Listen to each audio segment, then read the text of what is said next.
Hello. Before we start today's episode, if you would like a condensed version of what I'm talking about in this podcast, go ahead and subscribe to The Perfectionist Guide. You can read the entire thing in 3 minutes or less. To access this, go to CourtneyLoveGavin.com/newsletter.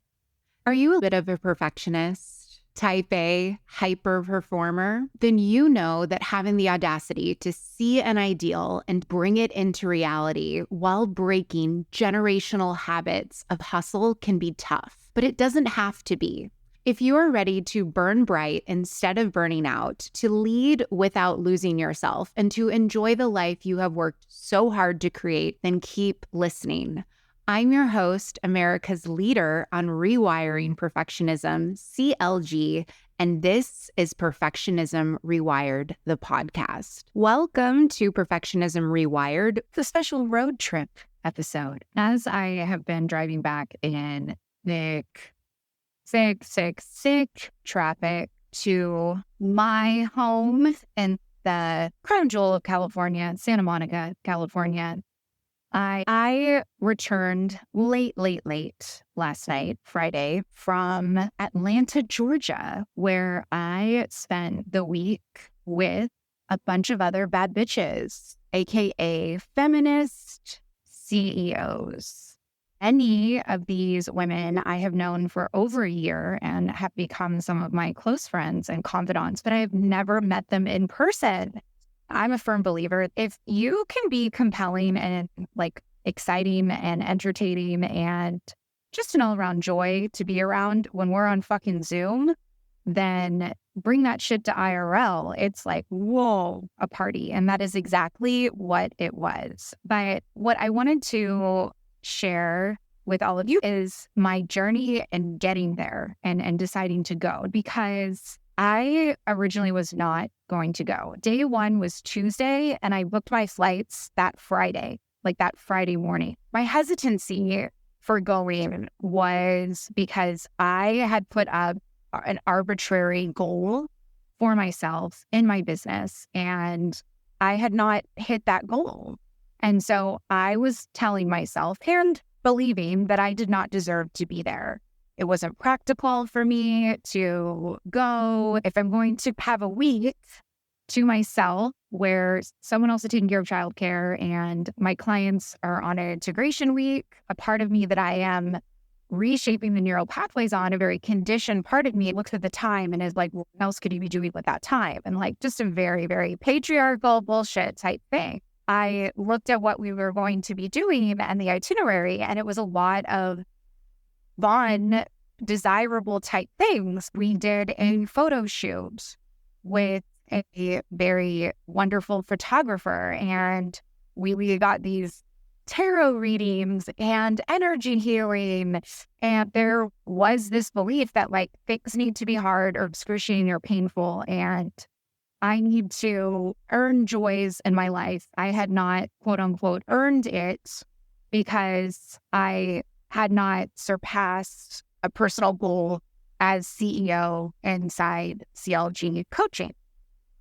And I decided I didn't like that reason. And this was a month-long process before I booked my flights. I looked at all the reasons why I wasn't going, and they were all coming from fear.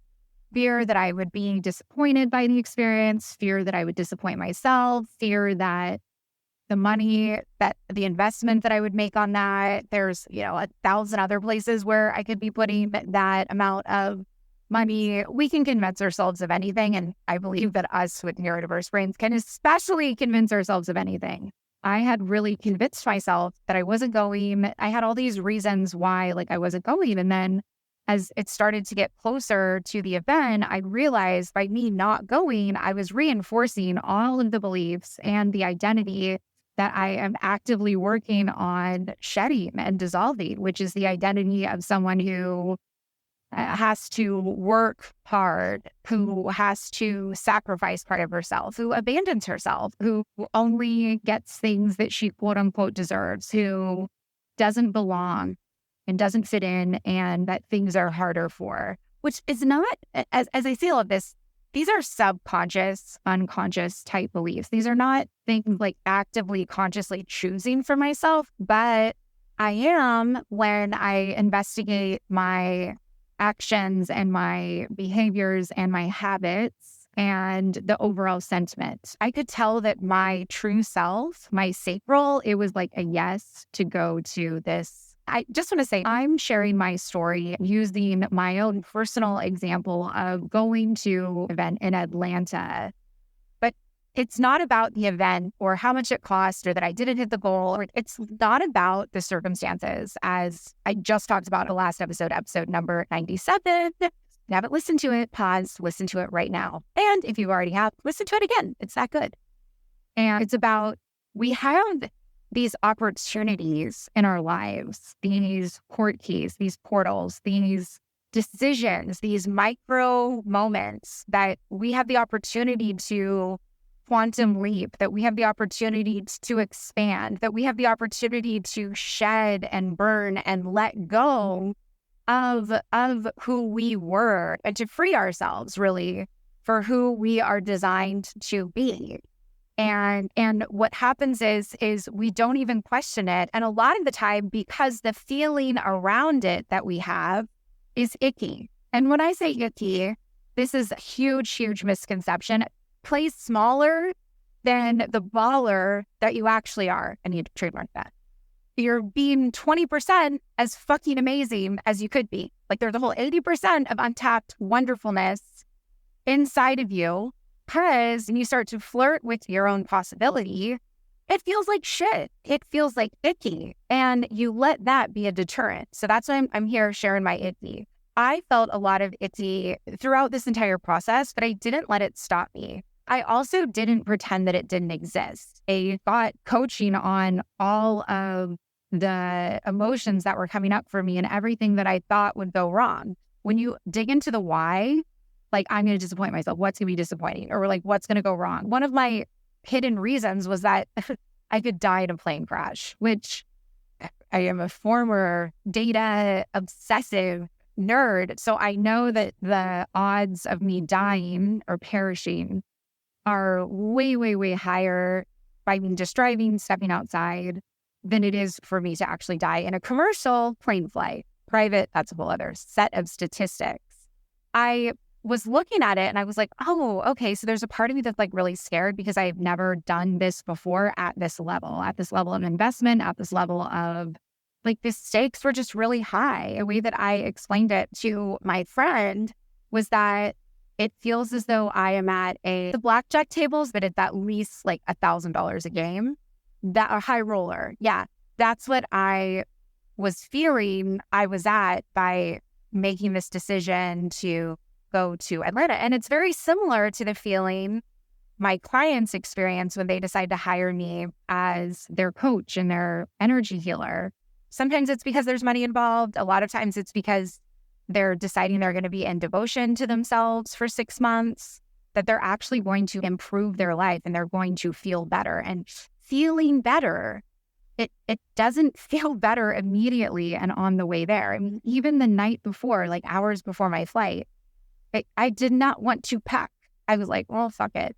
I will just lose like a couple grand on the flights. It's okay. We'll just like tell people like, and I even noticed that part of me when I was doing my COVID test before was like, please come back positive. Please come back positive. There was this huge part of me that was really scared about going. And that's okay. Like, it's okay to be scared. It's okay to be fearful. It's okay if it feels awful. When you're doing this good thing, do not let that deter you. That does not mean that the experience is going to be awful. That does not mean that your intuition is telling you that it's wrong. It means that these forces that have controlled you for the majority of your life, it means that you are breaking free. And once you are free, it is amazing. Before the flight, I was just like, this is going to be an amazing experience. I was outrageously open to everything. Just outrageously open to receiving, outrageously open to the experience in front of me. And I wasn't judging it. I wasn't judging myself. It was a hyperspeed way for me to let go of these identities and these beliefs that I have been actively working at exfoliating and refining for myself. And now am enthralled by what is to come. And not in a way that I have in the future where I'm like, oh, I just can't wait to get there. Or once I get here, it will be XYZ. In a way that I'm so proud of myself for how I showed up, for how vulnerable I was, where trusting other humans and just the world in general is something that my nervous system does not come naturally. So for me to be in a new environment, be around people that I haven't met before, be in a state that I haven't spent time in before, be in a climate with my open G that I'm like, it's hot as balls here. I'm so, so, so proud of myself and what is to come. These are the stories that I want to be hearing that aren't necessarily like, I did this and now I made $1 million over this weekend. It's in those tiny and mighty moments that add up to those big things that everyone is mouth hanging open. How the fuck did she do that? Type things. And also to let you know, as we climb this mountain of life, the terrain can get murky sometimes. It can get oh my God, game over, tap out. But don't tap out. Keep going and do that thing that a part of you is oh man, I really want to. And then just do it.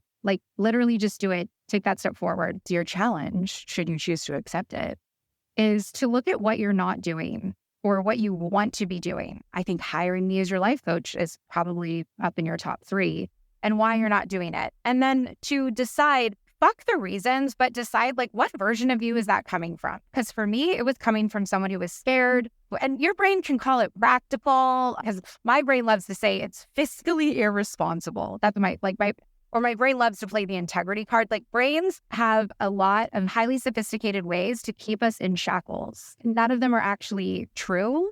Look at where you're coming from when you are making decisions. And then also ask, where do you want to be coming from? I want all of you to be making decisions that are fucking empowered. You making the most empowered choice for yourself and feeling as though you have options and it's the choice that you want to be making, not the choice that you have to be making. And open up your eyes to a world of possibilities.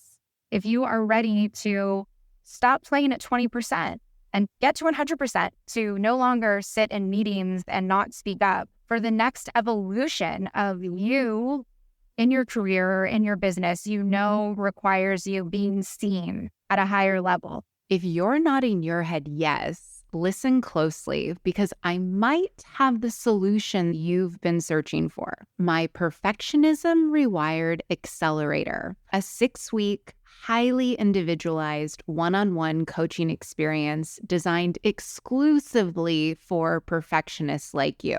Your perfectionism is actually your greatest asset, and leveraging it can be hard work or take years of guesswork. That's why in Perfectionism Rewired Accelerator, I give you my key frameworks to taking charge of your Ferrari drive, proven to work even for the most type A, high-strung, stubborn perfectionists. In the first 30 days, you will cut your burnout in half, increase your professional fulfillment by at least 150%, and your self-compassion will go up at least 250%, and that is just your first 30 days. So if you want to save yourself years of trial and error, go to CourtneyLoveGavin.com/accelerator today. Or if you want to take the easy way, just click the link in the show notes to check out the Perfectionism Rewired Accelerator.